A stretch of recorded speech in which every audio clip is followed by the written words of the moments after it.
The Honorable Supreme Court considered the issue at length and held that ordinarily it is considered desirable not to restrict the delinquent's right to be represented by counsel or an agent of his choice. But it is different thing to say that such a right is an element of the principles of natural justice and denial thereof would invalidate the inquiry.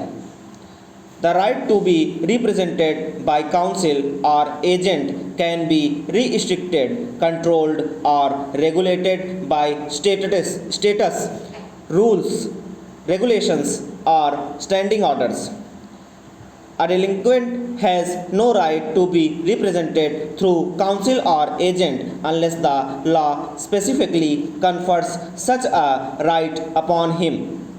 The requirement of rules of industrial dispute insofar as the right of hearing of the delinquent is concerned cannot and does not extend to a delinquent to be represented through counsel or agent.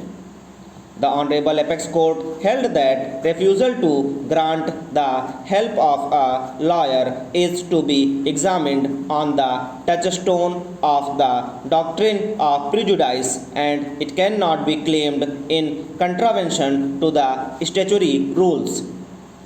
The Honorable Apex Court further held that in a domestic inquiry, reasonable opportunity should be given to the delinquent employee to meet the charge framed against him. And it is desirable that in such an inquiry, employee should be given liberty to be represented by a person of his choice.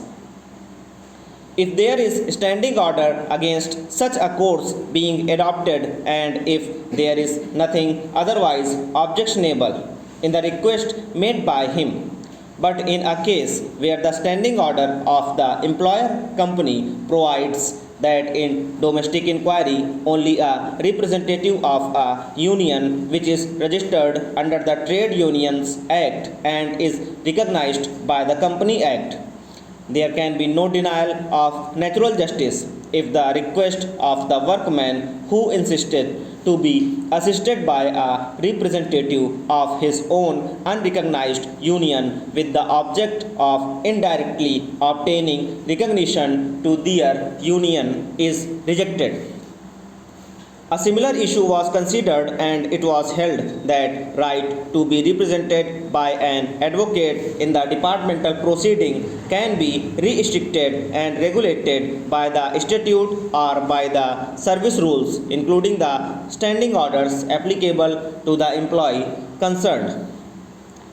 A similar view has been reiterated in Bharat Petroleum Corporation Limited versus Maharashtra General Kamgar Union 1999 1 SCC 626. In view of the aforesaid settled legal proposition, it is not necessary that in every case the assistance of defense nominee is necessarily permitted. It depends upon the facts of an individual case. However, such facility is required to be given where on assessing situational facts the authority comes to the conclusion that the delinquent was likely to be in a comparatively disadvantageous position if such facility is not provided for and it would prejudice his cause. More so, such an assistance cannot be claimed as a matter of right nor in contravention of the statutory provisions or standing orders applicable to the employee is there. Stop.